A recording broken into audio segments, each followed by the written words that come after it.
desde este momento. Correcto. Entonces, conforme lo que hablamos la anterior clase, la teoría del dominio público se configura pues como uno de los núcleos de nuestra materia. Precisamente ese núcleo va a tener que ver con todo lo que dispone la administración pública, el Estado, para satisfacer las necesidades colectivas. Son esos activos, son esos pasivos, todo ese conjunto de bienes que dispone la administración pública. En efecto, nos vamos a dar cuenta que el criterio de Sanovini, ¿sí?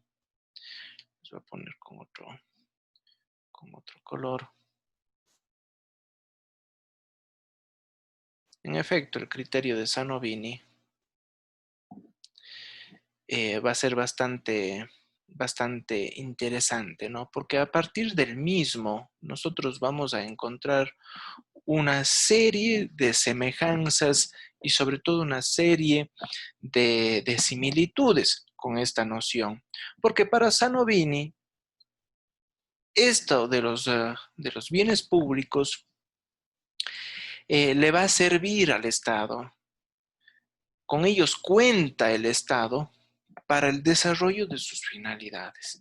Entonces, los bienes públicos,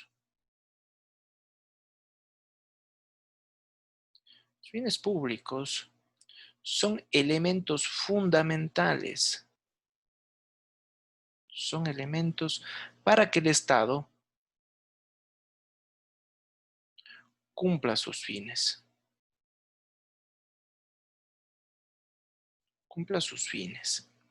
Y acordémonos de que el Estado como tal tiene varios fines. Y acuérdense cuando analizábamos el otro ciclo, todo ese conjunto de fines que disponía el Estado y que debía cumplirlos. Pregunto, ¿quién se acuerda uno de los fines del Estado? Pregunto. José, yo le pregunto, ¿se acuerda los fines del Estado? Doctor, ¿no son los que están en el Plan Nacional de Desarrollo? No necesariamente. Esos son el conjunto de necesidades que se han identificado y que obviamente el Estado tiene que cumplirlas, pero no, eso no. Los fines, Doctor, ¿sí? Doctor, ¿no son son los los que que están están en el en el artículo 3. artículo 2 de la Constitución? En el 3, en En el el 3. artículo 3, efectivamente. Si bien es cierto, nuestra Constitución no habla directamente de fines, sí habla de deberes primordiales del Estado. Son 8 deberes, pues, ¿no? Entonces, esos deberes, si es que nosotros nos damos cuenta y nos centramos exclusivamente y principalmente en el número 1, nos vamos a dar cuenta de que el Estado tiene ese deber de satisfacer ciertos derechos básicos como la educación, la salud, la alimentación, la seguridad social, el agua, ¿sí? Esos que son fundamentales. Y que en efecto, eso le va a servir al Estado para dar satisfacción, para generar satisfacción a los individuos. No digo que los otros no son varios, totalmente que sí, pero principalmente el número 1 del artículo 3. Entonces, los fines, acordarse, artículo 3 de la Constitución. Artículo 3 de la Constitución. Frente a eso, el criterio de Sanovini es plenamente aplicable, porque a nosotros nos va a dejar ya clarificado el escenario. Porque en ese sentido, el Estado va a ejercer diferentes tipos de potestades, diferentes tipos de regímenes administrativos.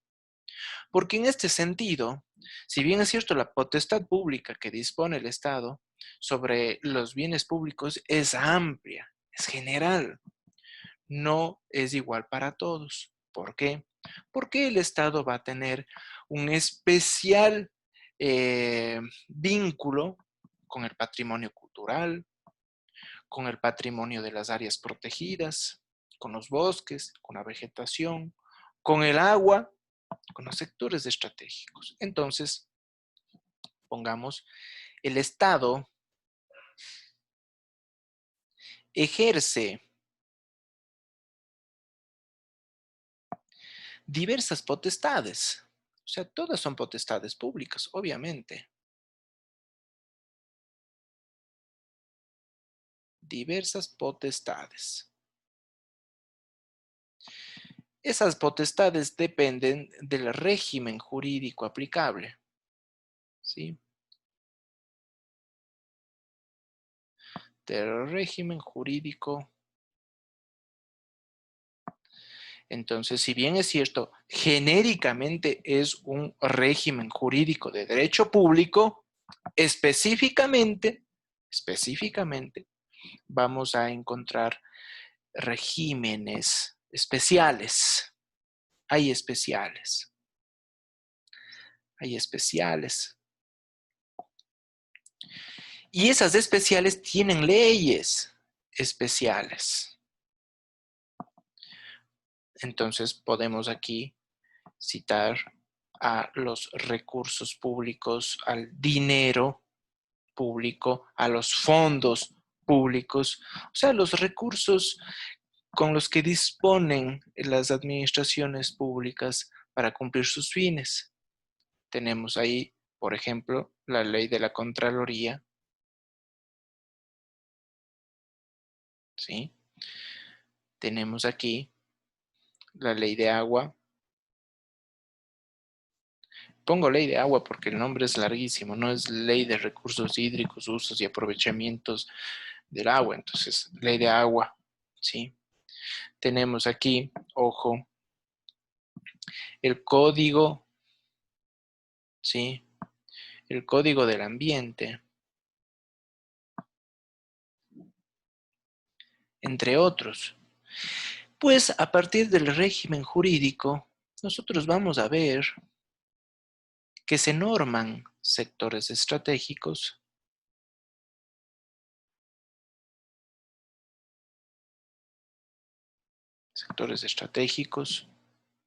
principalmente, y los llamados recursos de uso común. ¿Sí? Recursos de uso común. Estos recursos de uso común son fundamentales. Es una categoría muy interesante porque de su correcta regulación, los individuos van a notar drásticamente cómo su bienestar puede verse alterado positivamente o negativamente, que en alguna medida conviven, trabajan y algunos de ellos son parte inclusive de los mismos sectores estratégicos. El suelo, como el aire,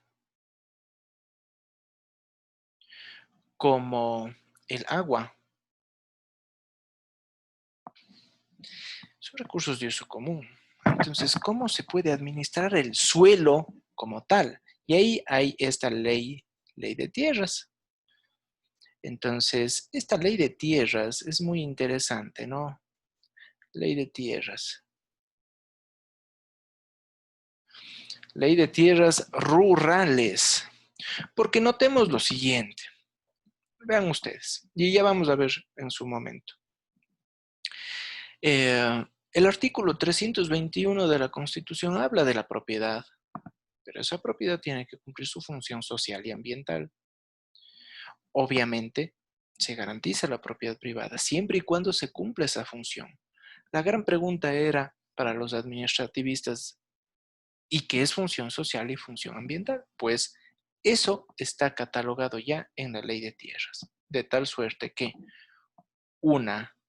un cuerpo cierto, una propiedad rural que no cumpla esa función social y ambiental puede ser sujeta a que tenga que sufrir un proceso de expropiación. Tomar en cuenta eso, ¿no? Ya vamos a ver la ley de tierras, artículos 7 y 8 específicamente, pero veamos.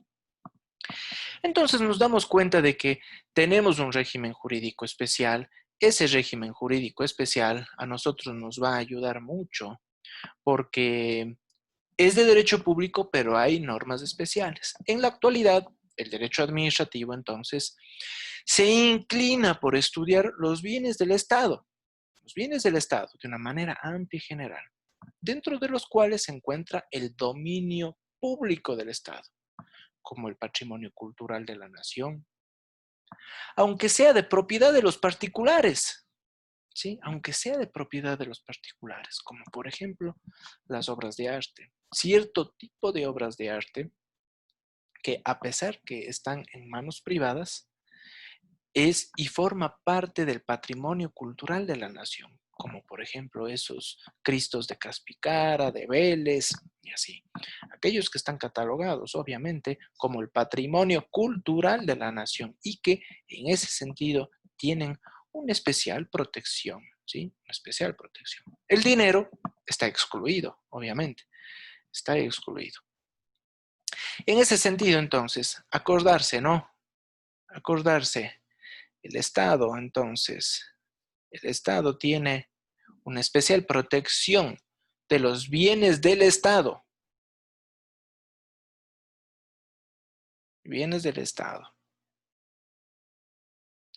Esta es la principal preocupación que tiene las administraciones públicas. Pero dentro de esta categoría encontramos el patrimonio cultural. Patrimonio cultural. Acuérdense que el patrimonio cultural en algunos supuestos puede estar en manos privadas, ¿no? Y bajo ese contexto, nosotros obviamente disponemos pues de mecanismos de protección de su integridad como tal.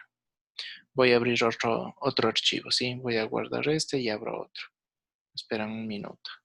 ¿Alguna pregunta hasta aquí? ¿Alguna pregunta que se tenga?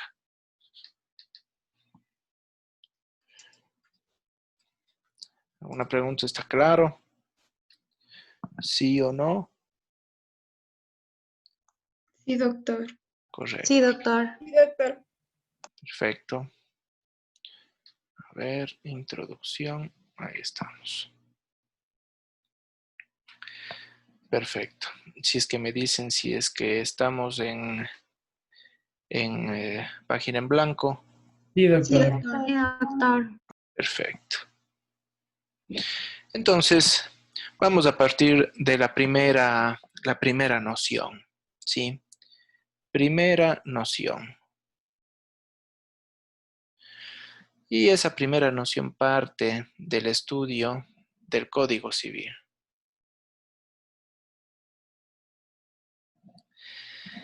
Esa primera noción de bienes públicos, ¿sí? De bienes públicos.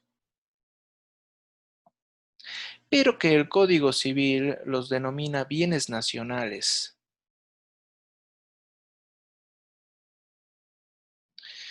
Entonces, esos bienes nacionales, tomen en cuenta lo siguiente, el contexto en el que nos estamos desplegando. El contexto del Código Civil responde a un pensamiento que en alguna medida ya fue superado. El Código Civil es y refleja el pensamiento jurídico del siglo XIX y mucho claro del siglo XX. Pero ese pensamiento ya fue superado, especialmente en lo que tiene que ver con los bienes públicos, con los bienes nacionales, ¿sí? Como lo dice el Código Civil. Y los bienes nacionales, como lo dispone el Código Civil en el artículo, ¿sí? En el artículo 604, nos va a decir que son todos aquellos bienes que pertenecen a la nación toda, ¿sí? Pero no nos dice específicamente qué tipo de características deben tener esos bienes, ¿sí? ¿Qué tipo de características deben tener sus bienes para que sean parte de ese patrimonio público del Estado? Por lo tanto, ¿sí? Por lo tanto, su definición es bastante amplia. Vamos a poner en pausa un ratito y me regalan un instante, solo contesto una llamada.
Perfecto, jóvenes, continuamos. Entonces decíamos que estos bienes nacionales que están ahí contemplados en el artículo 604 no determina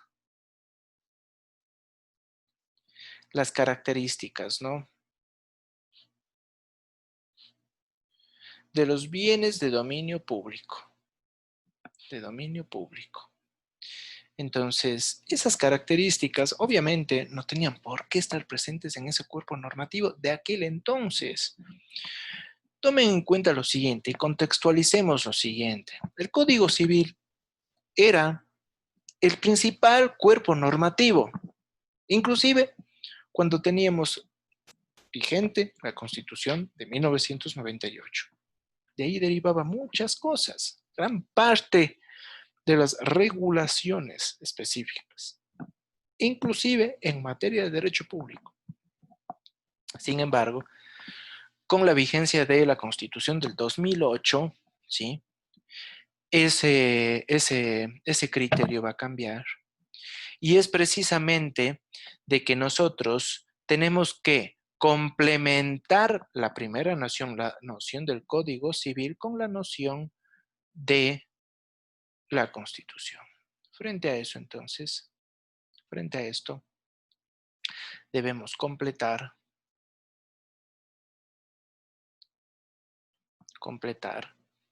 con la noción constitucional.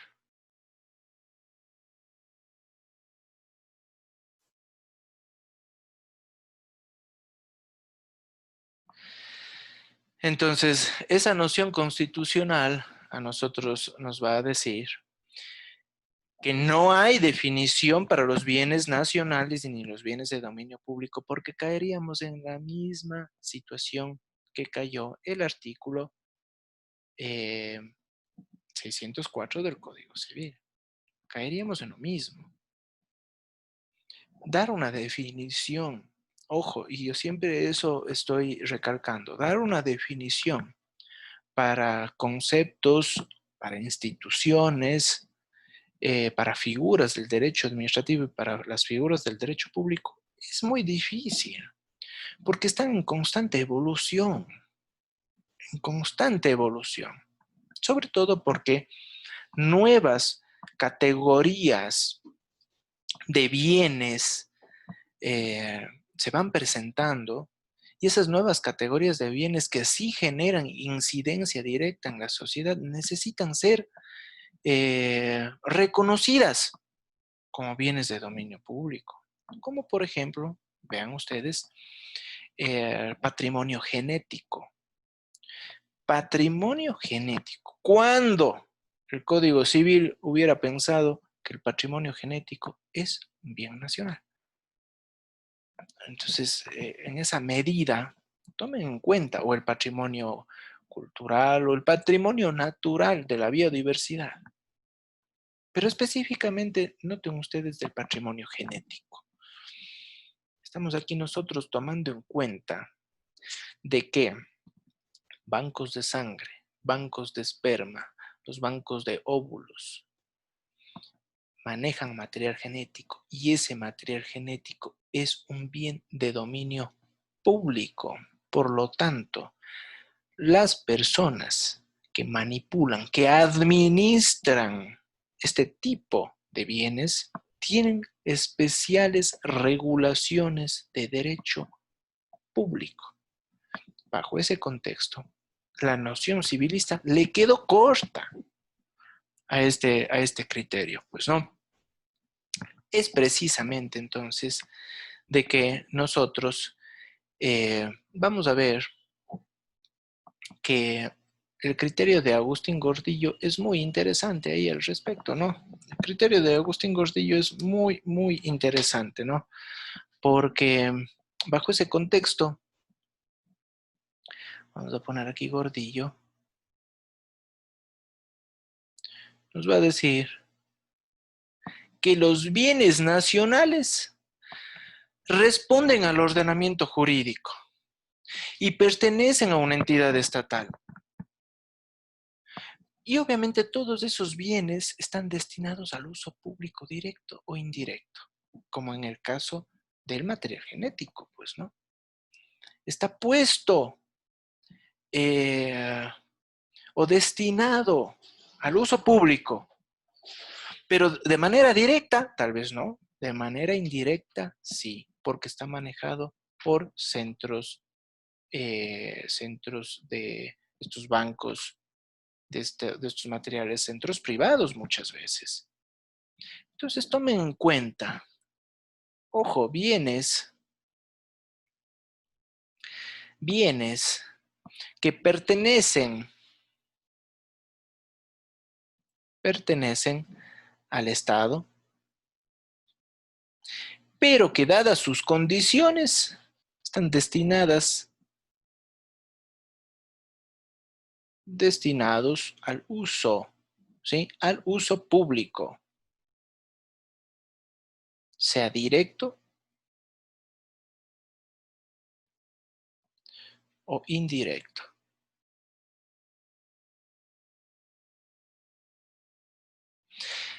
Entonces, si es que eso es así, nosotros debemos tomar en cuenta algunos factores, ¿sí? Algunos factores. Pues, la contextualización constitucional nos va a decir que es necesario unir tres características básicas, fundamentales, para que podamos hablar de un bien de dominio público, para que podamos decir que nos encontramos ante la presencia de un bien de dominio público. ¿Sí? ¿Estamos ante la presencia o no? Y la propia Constitución nos va a trazar ese horizonte, propiamente dicho. Y es necesario tener entonces el carácter de inalienable.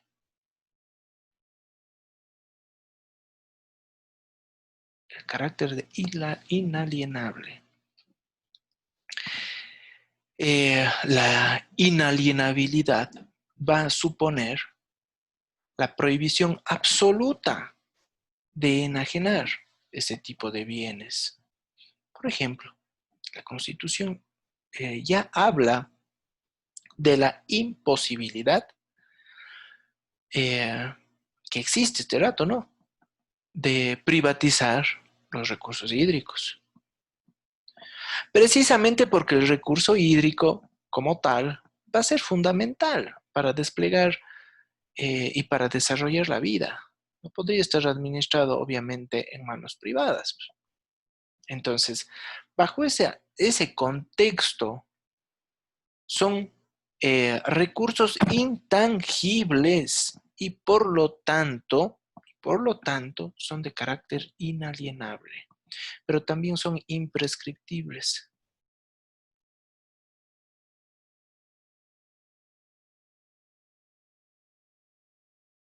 Son imprescriptibles. Eso quiere decir que este tipo de bienes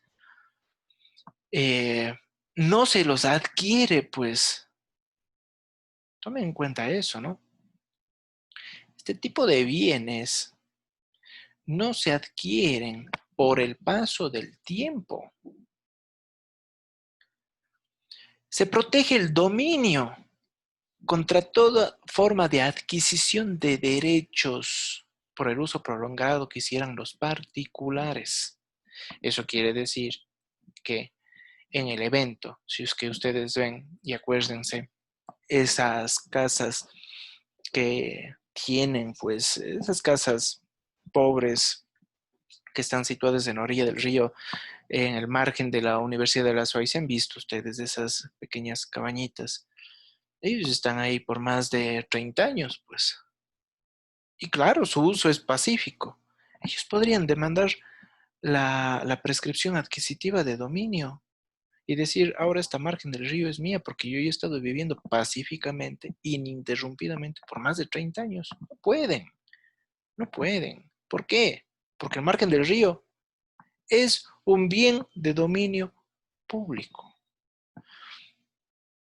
Pongámonos extremos. ¿Qué pasaría si una persona está viviendo ahí en una esquina del Parque Calderón? Puede demandar la prescripción adquisitiva de dominio porque ha estado pacíficamente y ha estado ahí de una manera ininterrumpida por más de 25 años. Puede. Precisamente porque ese tipo de bienes gozan de esta característica, imprescriptibilidad. Puede decirse, me voy al Parque Nacional del Cajas. En pleno Parque Nacional del Cajas, digo, bueno, aquí está un chévere lugar, me levanto una cabañita y ahí sí, estoy 25 años. Ahora voy a demandar la prescripción adquisitiva de dominio sobre este predio, unas 7 hectáreas, más cabañita, lindo. ¿Puedo hacer eso? No puedo. ¿Por qué es imprescriptible? Porque es un parque nacional, es un área protegida y por lo tanto goza de una especial protección de dominio público. Y finalmente son inembargables.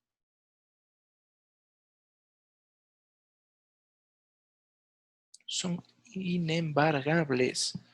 No pueden ser sujetos de embargo, ¿sí?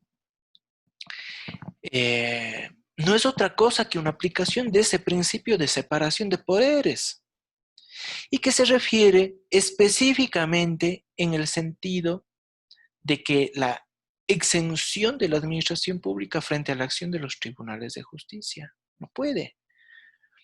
Figúrense lo que sería de que Juan Pérez le demanda al Estado y el Estado dice no tengo los fondos suficientes para pagarte este momento. Entonces Juan Pérez dice no pasa nada, le voy a embargar a la presidencia de la República el avión presidencial. Pues hasta eso, pues.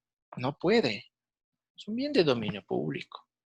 Son recursos públicos que tienen protecciones específicas.